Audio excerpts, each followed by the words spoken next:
For years, Sarasota was a pleasant coastal city that most people discovered on vacation. It had the beaches, the arts, and the weather that many Floridians already knew about. But it wasn't the headline grabber that Miami or Orlando were. That all started to change in the early 2020s, when remote work let more people decide where they wanted to live rather than where their job was. And Sarasota was a great choice for those people. It offered a quiet setting, a well-developed cultural scene, and no state income tax. And because there was such a large influx of people moving here, demand for homes grew quickly along with the prices. But now it's 2025 and the picture looks different again. Sarasota is still a desirable place to live, but the pace has settled. The market isn't racing the same way that it did a few years ago. Homes still sell, but buyers have more time to think and sellers have to work a little harder to get top dollar. If you're thinking about moving here or selling property in Sarasota, it's really important to understand how we got to this point. So like I just mentioned earlier, when travel and work patterns changed a few years back, Sarasota became a very easy destination for people moving to Florida. We saw inventory drop to record lows and houses that typically would take a couple months to sell sold in just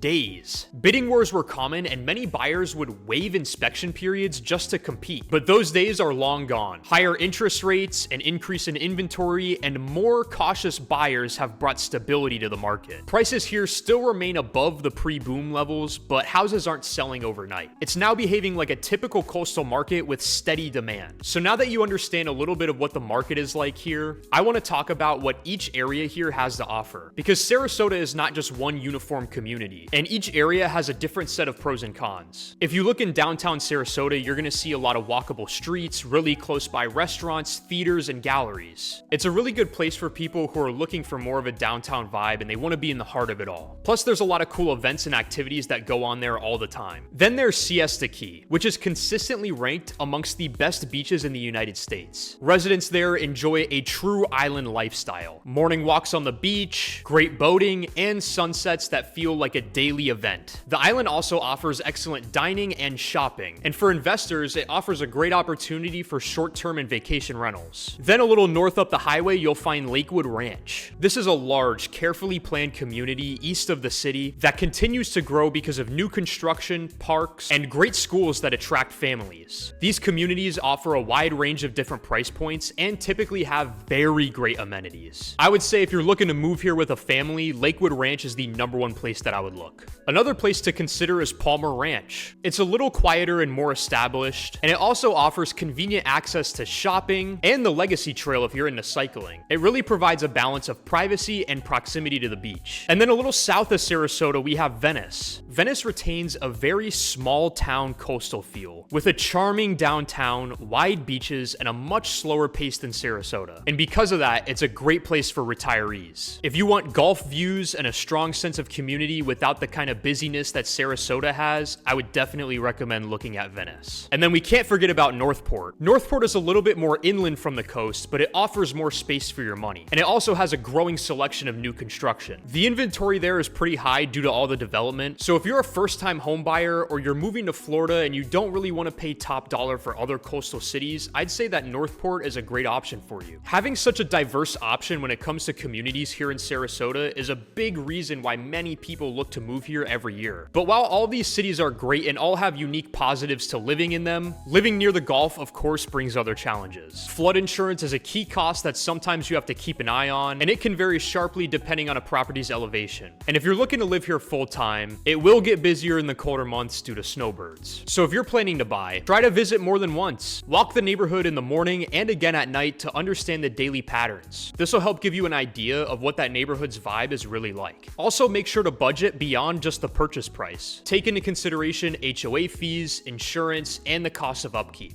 And also make sure to work with a local professional. Sarasota's markets can change street by street, so local knowledge can prevent expensive surprises. And for sellers, they need to make sure they adjust to a market where buyers have choices. Accurate pricing and careful presentation are key. Overpricing in hopes of recreating the frenzy that happened back in 2021 typically leaves homes on the market for way too long and eventually leads to price cuts. Overall, the long-term outlook here in Sarasota looks positive. The beaches and natural beauty that attracted people here in the first place haven't changed one bit. Demand may rise and fall with national trends, but Sarasota's core strengths give it resilience. So Sarasota in 2025 is neither a bargain or a bubble. It is a stable and balanced coastal market where careful planning pays off. If you're thinking about moving to Sarasota and want to know more about the real estate market here and the different communities that this place has to offer, make sure to like this video and subscribe for daily local content. And if you're ready to buy or sell in Sarasota, reach out to me through the link in the description. I would love to help you out during this process. Thank you all so much, and I'll see you in the next video.